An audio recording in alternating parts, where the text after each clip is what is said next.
Hello students, welcome to our channel genius math and physics. अगर आप अभी तक ये चैनल सब्सक्राइब नहीं किए होंगे तो ये सब्सक्राइब कर लो। आप अगर नए हैं तो, और ज़्यादा से ज़्यादा लाइक, शेयर और कमेंट्स करने के लिए मत भूलो। तो अभी हम कुछ सवाल जो कि मैट्रिसेस से लेके कंटिन्यूटी एंड डिफरेंशिएबिलिटी के ऊपर 3 मार्क्स के लिए है, ये सब डिस्कशन करेंगे। ये सवाल आप लोगों के लिए एक रामबाण होगा मार्क पाने के लिए। अगर आप एक बार देख लोगे तो ज़रूर पास कर जाओगे। अगर ज़्यादा प्रैक्टिस करोगे तो अच्छे से अच्छे मार्क लेके आ जाओगे। तो अभी हम सवाल देखेंगे कि ये using elementary transformation find the inverse of the matrix. तो पहले एक मैट्रिक्स दिया गया है, इसको हमने क्या करना है, इनवर्स निकालना है। तो पहले वाला यही कंसेप्ट को भी थोड़ा ध्यान रखो कि जो हम ए लिखेंगे, ए की जगह हम आई इंटू ए लिख सकते हैं। इधर आई क्या है, आई एक यूनिट मैट्रिक्स है जो कि सेकेंड ऑर्डर का होगा, इसी के हिसाब से होगा। अगर ये थर्ड ऑर्डर का लेंगे तो इसका भी वैल्यू क्या होगा, ये एक थर्ड ऑर्डर वाला मैट्रिक्स लेंगे, यूनिट मैट्रिक्स 1 0 0 0 1 0 0 0 1। छोड़ो, 2-3 मार्क्स के लिए ऐसे ही सवाल आएगा, ठीक है ना। तो ये 1 -1 2 3 की जगह हम लिखेंगे 1 0 0 1 इंटू ए। अभी हम क्या करेंगे, ये जो है ना, ये मैट्रिक्स को हम कोशिश करके क्या करना है, इसको यूनिट मैट्रिक्स में कन्वर्ट करना है। अगर ये यूनिट मैट्रिक्स में आ जाएगा तो ये ए इनवर्स हो जाएगा, क्योंकि इधर देखो लिखा मैंने I is equal to A inverse into A. तो इधर जो भी आएगा ना वही ए इनवर्स होगा, ए के साथ जो भी मल्टीप्लाई होगा। तो देखो, ये करने के लिए हमको क्या करना है, R2 के जगह R2 - 2R1 लिखना है। अगर R2 के जगह R2 - 2R1 लिखा होगा तो ये मैट्रिक्स हमारा इस ए कन्वर्ट हो गया और ये मैट्रिक्स इस ए कन्वर्ट हो गया। इसके बाद हमको क्या करना है, 1 0 0 1 करना है। मतलब ये 5 को 1 करने के लिए हमको क्या करना है, 1/5 में डिवाइड कर लेना। मतलब एक को नहीं, पूरे रो को। R2 की जगह हम लिखे 1/5 R2, तो ये मैट्रिक्स ऐसे कन्वर्ट हो गया और ये मैट्रिक्स यहां आ गया। इसके बाद क्या होगा, हम लोगों को चाहिए 1 0 0 1। तो अभी R1 की जगह अगर हम R1 + R2 लिखेंगे तो ये 1 0 0 1 को कन्वर्ट हो जाएगा और ये जो सवाल, ये जो मैट्रिक्स है, ये मैट्रिक्स यहां आ जाएगा। क्या हो जाएगा, ये 1 - 2/5 तो 3/5, 0 + 1/5 तो 1/5, ये तो रूट जैसे ऐसे जैसा रहेगा। तो अभी I इज इक्वल टू, देखो ये ए इनवर्स इंटू ए में आ गया। तो ए इनवर्स कौन सा मैट्रिक्स होगा, यही मैट्रिक्स, तो ए इनवर्स। इसमें क्या लगाया हमने, एलिमेंटरी रो ऑपरेशन लगाए। क्या ऑपरेशन किया इधर, एलिमेंटरी रो ऑपरेशन। इसका मतलब रो को ही ऑपरेट करना। अगर ये कॉलम को ऑपरेट कर लोगे बीच में तो ठीक है, ऐसा नहीं करने का। चलो आगे देखेंगे क्वेश्चन नंबर 2। क्वेश्चन नंबर 2 आपके सामने ये सवाल है और आप लोग इसको प्रैक्टिस करते रहो।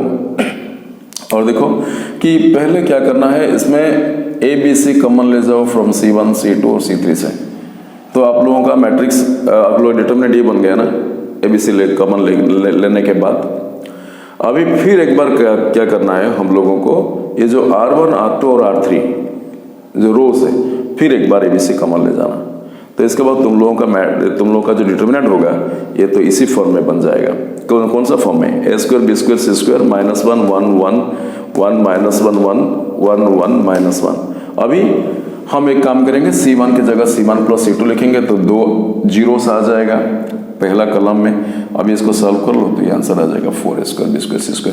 ये पता ही है नहीं सॉल्व करने का, 0 0 तो हो गया ना, प्लस माइनस प्लस, ये तो 2 इंटू क्या होगा, ये आएगा 1 × 1 1 -1 तो आ गया ना 4, आ गया ना 4। सो 4A² B² C²। यस, और एक सवाल, ये सवाल तो आप जरूर किए होंगे, y + z z y z z + x x y x x + y। पहले इसको क्या करना है कि R1 की जगह R1 - R2 + R3 लिखना है। तो ये R1 की जगह ही लिखना है, तो R1 को ट्रांसपोज करो और बाकी R2 और R3 को जैसे वैसे रखो। तो इसके बाद क्या हो जाएगा ना, ये -2x पे आ जाएगा दोनों, -2x अगर कॉमन ले जाओ तो इसके बाद 0 1 1 z plus x x y x plus y हो गया ना।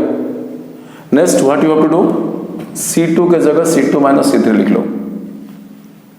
अगर C2 के जगह C2 माइनस C3 हो गया तो ये 1 माइनस 1 तो 0 हो गया और बाकी जैसे जैसे रहेगा। C1 जैसे ही लिखा गया, जिसको ट्रांसफर करना है, जिसको ट्रांसपोज करना है, जिसको चेंज करना है उसी को ही चेंज करना और बाकी को कांस्टेंट रखना जैसे ही।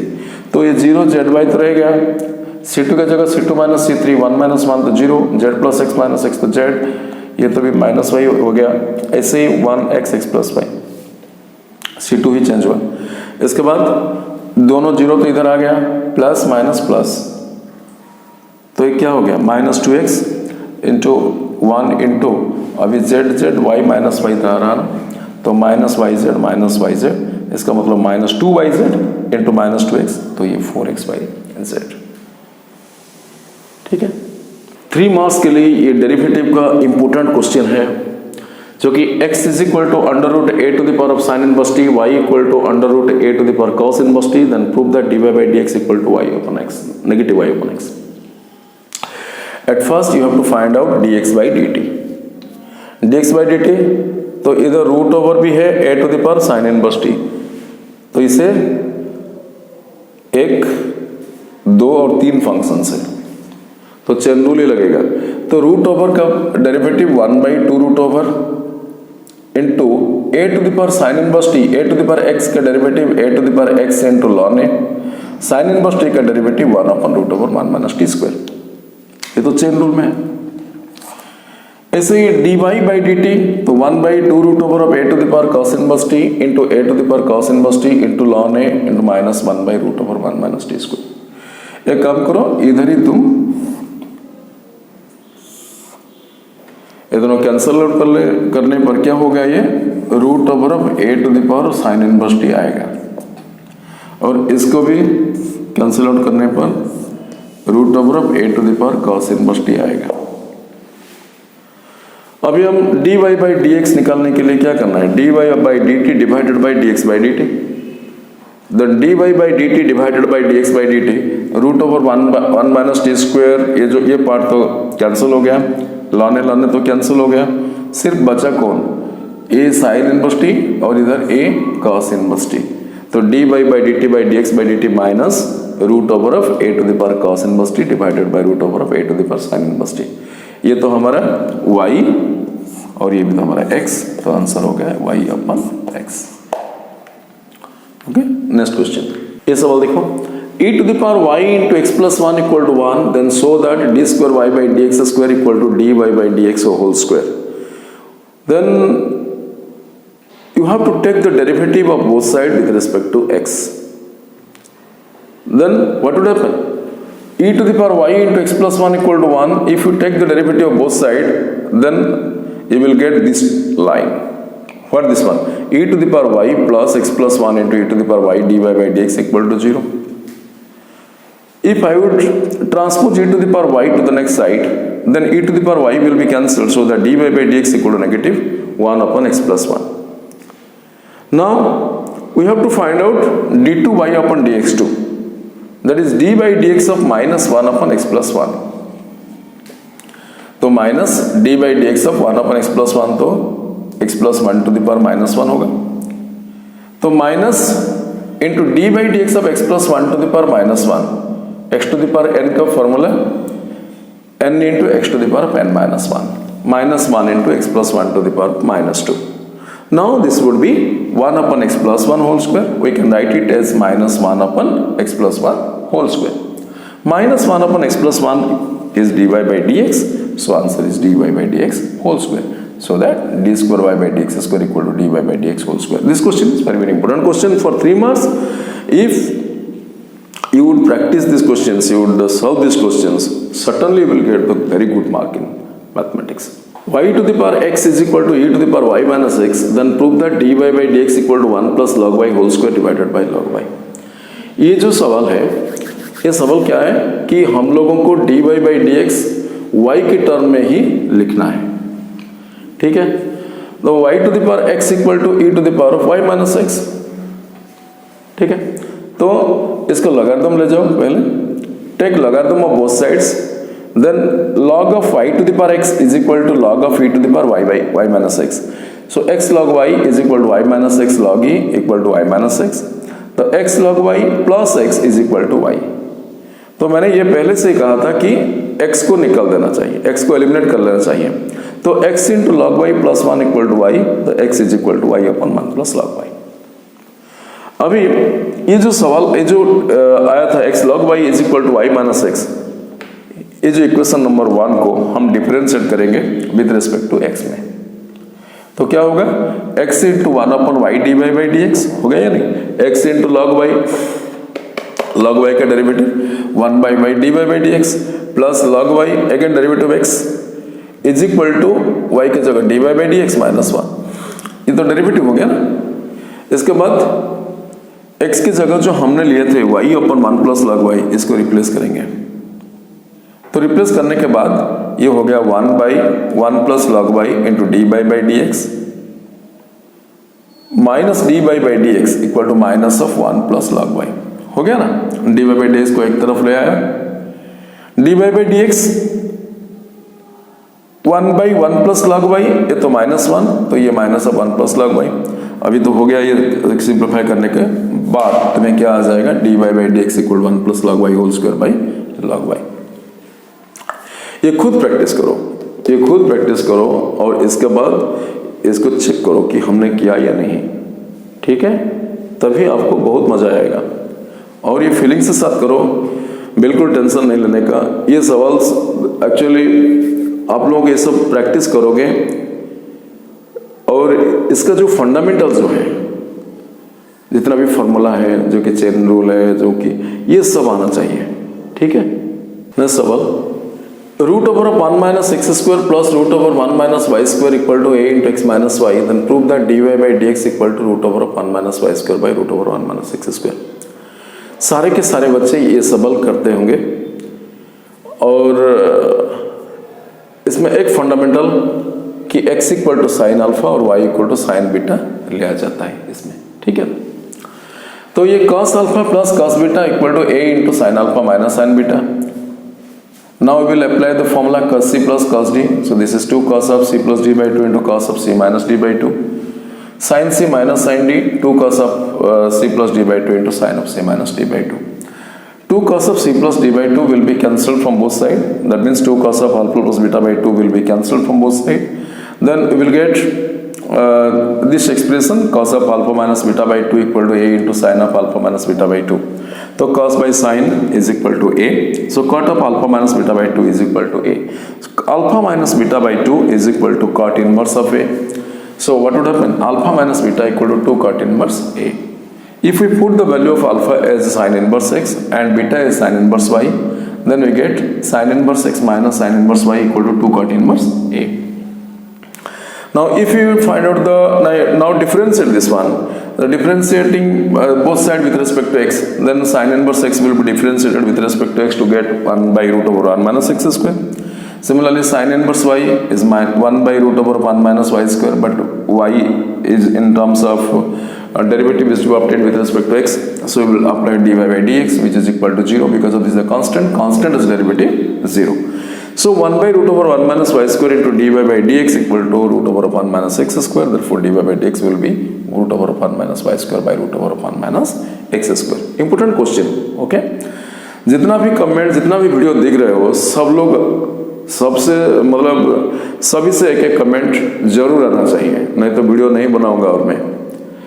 और लाइकिंग भी ऐसे होना चाहिए। आप लोग लाइक नहीं करते हो, ना कमेंट करते हो, वीडियो देखते हो नहीं, मुझे पता नहीं होता है, ठीक है। आप लोगों के लिए इतना मेहनत करके हम वीडियो बना रहे हैं, प्लीज़ इसको देखना और ज़्यादा से ज़्यादा शेयर करना ताकि अदर बच्चे भी आप लोगों के जैसे वो भी बेनिफिट पाएंगे, ठीक है। चलो नेक्स्ट सवाल देखेंगे, question number, we will see the next question. f of x equal to 2 to the power x plus 2 minus 16 divided by 4 to the power x minus 16 when x is not equal to 2, ठीक है, ऊपर लिखा गया। k if x equal to 2. For what value of k we have to check this function is continuous at x equal to 2. First, at x equal to 2, we get f of 2 is equal to k. Yes. Now limit of x tends to 2 f of x. क्यों ऐसा हम निकालते हैं? अगर कोई भी function continuous है तो इसका functional value as well as limiting value दोनों बराबर होता है एट दैट पॉइंट. इसका मतलब f ऑफ 2 और limit of x tends to 2 f of x, ये दोनों बराबर होना चाहिए, ये दोनों इक्वल होना चाहिए. तो f ऑफ 2 की जगह हमने लिखे तो f ऑफ 2 का वैल्यू तो k हो गया. अभी हम चेक करेंगे कि limit of x tends to 2 f of x क्या होगा. Limit x tends to 2 to the power x plus 2 minus 16 by 4 to the power x minus 16. 2 to the power x plus 2 to the power x into 2 square लिखा जाएगा ना. इसके बाद limit x tends to 2, 4 common, 2 to the power x minus 4. इधर 4 to the power x, ये 4 to the power x को हम ऐसे लिखते हैं ना, 2 to the power मतलब 2 स्क्वायर के पावर x, इसका ऐसे भी लिख सकते हैं 2 to the power x का स्क्वायर. तो हमने 2 to the power x का स्क्वायर लिखा. 2 to the power x square minus 4 square, तो ये a square minus b square बन गया. a plus b into a minus b तो कट गया. इसके बाद 4 by 2 to the power x plus 4 रहा limit of x tends to 2 में. ठीक है. x की जगह 2 to the power 2 4 plus 4 8, 4 by 8 equal to half. ये तो फंक्शन कंटिन्यूअस पहले ही दिया गया है कि फंक्शन कंटिन्यूअस है एट x इक्वल टू 2. इसका मतलब f ऑफ 2 का वैल्यू और लिमिटिंग वैल्यू दोनों इक्वल होगा. f ऑफ 2 का वैल्यू तो k is equal to limiting value half, तो k is equal to half. यही तो हमको चाहिए था. For what value of k, so k equal to half. Okay. Next question. ये जो सवाल हम डिस्कशन करते हैं, ये सारे सवाल फ्रिक्वेंटली आस्क्ड क्वेश्चंस हैं. ये 3 मार्क के लिए ही ये सवाल है और ये सवाल बार बार पूछा जाता है एग्जाम में. ठीक है. आप लोग ये ज़्यादा से ज़्यादा देखो और इसको क्या करना है, लाइक करो, कमेंट करो. बार बार तो ये कहने के लिए मुझे अच्छा ही नहीं लग रहा है, फिर भी आप लोग दिखते ही नहीं, मुझे पता नहीं चलता है. तो अगर कमेंट बॉक्स में आप लिखोगे कुछ डाउट्स है और सर कुछ वीडियो बनाना है, तो मुझे थोड़ा इंस्पिरेशन लगेगा. ठीक है. आप लोगों के लिए ये चैनल है, ये चैनल आपका ही है और आपकी मदद से ये चैनल आगे बढ़ेगा. Thank you. चलो.